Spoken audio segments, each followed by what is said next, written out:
Hi, good afternoon. Dito pala sa Deb's Lechon Manok.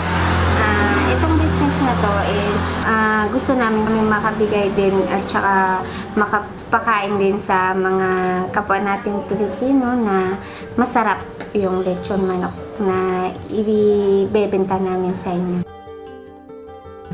Halimbawa na sa sauce namin, kagaya nun na may galing sa Thailand yung recipe na yan.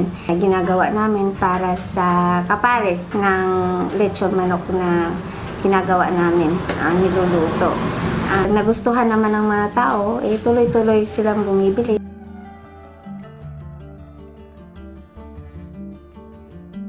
So, sa tingin mo ma'am, ano yung rason ng mga tao kung bakit binabalik-balikan at talagang paulit-ulit silang pumupunta dumadayo dito sa inyong lechonan? Ano yung masasabi nyo pagkakaiba nyo sa ibang mga lechon manok dito sa RPP?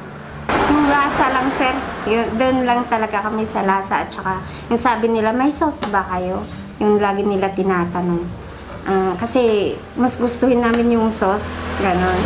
Kaysa sa ibang sauce na natikman namin.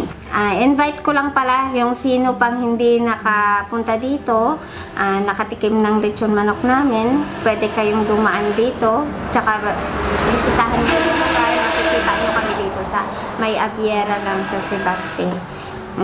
Sa gilid lang kami ng highway. So, tikman nyo na lang. Tsaka kayo na yung makapagsabi kung talagang masarap. Kasi sa kanila ni Sir, talagang masarap talaga. Start na tayo? Siyempre, master, gutom So, na ako eh. bago tayo mag-start, may sasabihin lang ako. Sa mga ugaling Pilipino, mga kapulutan, yung pagka-resilient natin. Itong negosyo ito, itong nakikita nyo sa harapan namin mga kapulutan, ito ay bunga ng pandemic.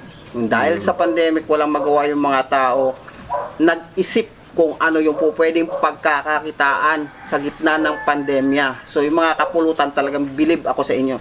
Believe tayo sa kapwa natin Pilipino. At siyempre isa pa, congratulations Gilas Pilipinas Congrats! for Ating winning mga gold sa Gilas. basketball. Congrats sa inyo. Siyempre, dito tayo mga kapulutan sa team lechon manok.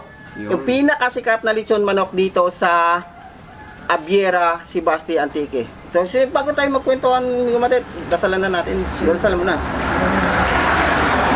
Kamano sa langit, maraming salamat po sa araw nito at sa biyaya at sa grasya nito. At itong pagkain magabigay sa misisa sa araw sa aming buhay. Gawin ng mga gawin ng viewers, bigyan niyo sila ng makain, pangailangan kalusugan sa araw nila ang pagkain. Maraming salamat, Ama. Yan lang po. Ayan, maraming salamat nga pala. Bago yan mga kapulutan, kay Ma'am She at siyempre kay Sir Debs ng Debs Lechon Manok. Maraming salamat po. Yon. So, ano pa hinihintay natin, Master? Try natin tong lechon manok. Ang pinagtataka ko kasi dito, kaibigan Matit. Bakit, Master? Araw-araw na kumukuha tayo ng supply sa Kulasi. Lagi nating nadadaanan tong lechonan na ito. Na ang daming tinitinda at ang daming bumibili. Yung mga lasa kapulutan, Yun. patok. Wow. Oh my Siyempre, yung sinasabi nila yung sosa na galing pang ano pa? God. Thailand. So, Yun ang isa palang pinagkakaiba dito mga kapulutan. Maliban sa, eto, walang sausaw muna. ako sa sausaw na ako. Dito muna ako kaibigang Matit. Papakita ko lang sa mga kapulutan natin kung gaano ka-juicy yung manok nila. Ha? Dadissect natin ha. Siyempre. Para tayong mga estudyante ng Kailangan. medical school. Oo. Yun. Yan ang tamang pagkain yan. I-dissect nyo muna.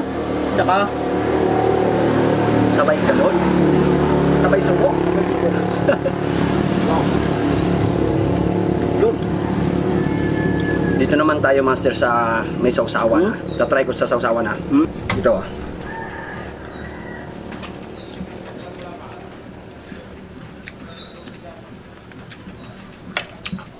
Ang Hindi talaga ako mahilig sa lechon manok. Lechon manok. Manik. Dito Matit. Ang gusto ko kasi talaga yung ganito, yung Bacolod chicken inasal. Kaya tayo pagka New Year, Pasko, ganito, meron tayong ganito, di ba, lechon manok. Ako hindi ako kumakain halos ng ganito. Ang kinakain ko lang pansit, okay na ako dun. Pero dito sa lasa nito, Pero ako sa manok talaga ako, master. I think mapaparami akong kain. Mahilig ako dito sa manok. Kahit hindi ko man maubos tong kanin ko, basta maubos ko lang yung manok. Titikman natin, siyempre. Yun pala. Nung lasa. Itong lasa ito yung matatawag mo na tinimpla sa pagmamahal. Kaloob-looban nito. Hanggang kaloob-looban. Kahit ito na kumatin. Alam mo sa manok. Yung mali lang ng ibang naglilitsyon manok. Yung balat lang yung may lasa. Ito hanggang loob. Kaya nga, gusto ko Yun na parang pala. dito sa barbecue nila. Sa inasal. Dahil hindi ka magtataka. Sabi ni ma'am, Hanggang 2020 kaloob-looban. lang to, kasagsagan ng pandemic, tinayo. Pero, naging successful at napakadami nilang nabebenta araw-araw. Ako sa atin mga kapulutan dyan, pag napadaan kayo dito, huwag nagpatumpik-tumpik pa. Bumili na kagad. Makikita nyo ito, madadaanan nyo ito mga kapulutan nating antikin nyo sa Aviera. Yun. Nasa ano lang to ha, sa highway, sa gilid ng highway Aviera, si Basti Antique. Doon lang siya located.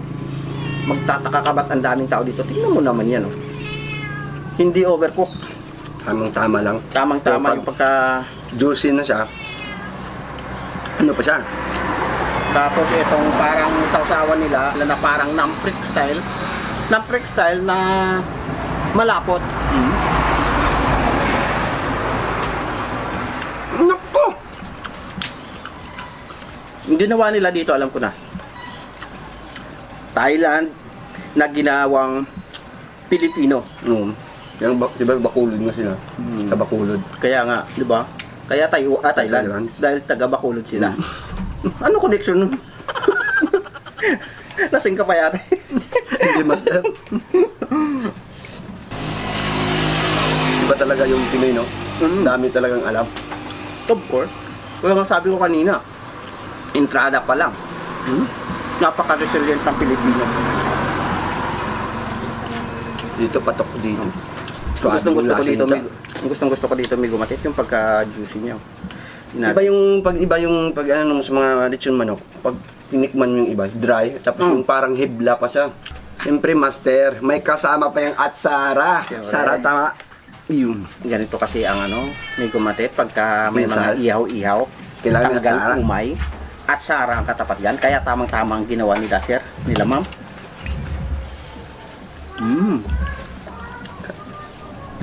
Kaya dinadayo siguro kung pagkain na ito, no? Dinadayo. Nagaya ko.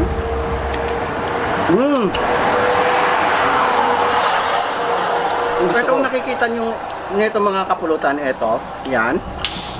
Ay hindi yan ano, hindi lang yan yung niluluto nila, hanggang mamayang hapon pa daw yan. Hanggang mamayang hapon pa. Walang katapusan. Walang katapusang ano, lutuan. Lutuan. Sa dami. Kaya nga na akong tataka. Pero nung nakausap ko si ma'am kanina, sabi niya, nung dinadayo daw, Ay, ito pa, master, ha? Diba, malapit na ngayon. Disyembre na. Ubusan. Pero yung ano dito, ito, yung lasa ng lechon manok nila, ito. juicy siya. Yun yung juicy. Ito yung masasabi mong perfect na lechon manok.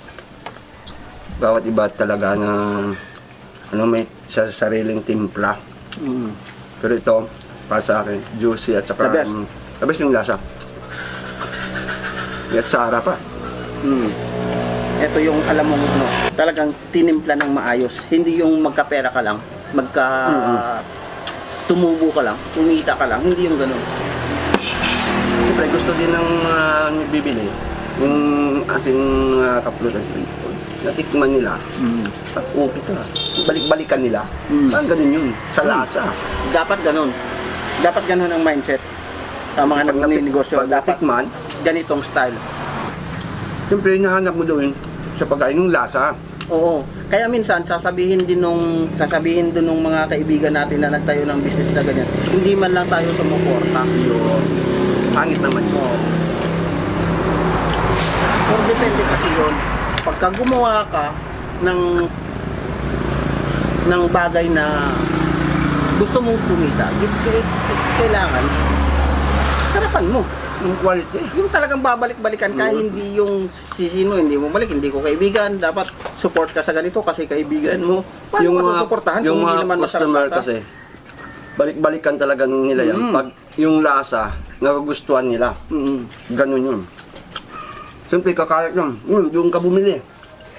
Doon ka masarap yung luto nila, masarap yung timpla chismis. nila. Yung chismis. Ang number one dyan, Yun, tama. magpapakalat. Yung maritis sa pagkain. Marites ka ng marites dyan, maubos ko na yung manok.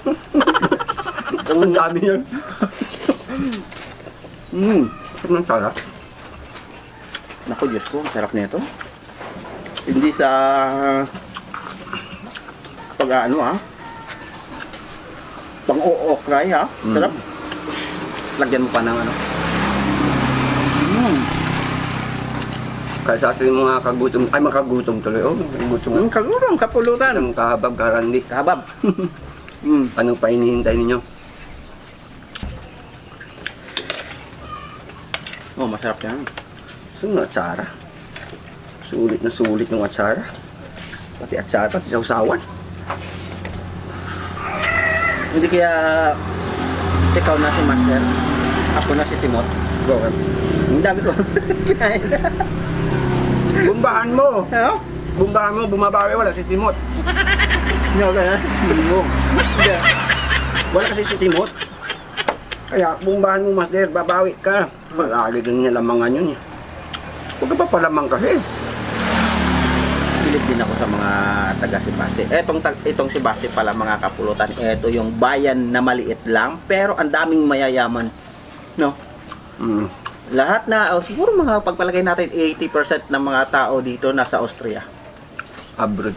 Nasa abroad. Abroad. Oo. Tama, madam? Ayun. Lahat ng mga bahay dito malalaki, no? Malaki. Paunti-unti lang yung bahay pero ang lalaki. Ang lalaki ng mga bahay nila. Halos mga Ang yayaman nila, no? ibang bansa.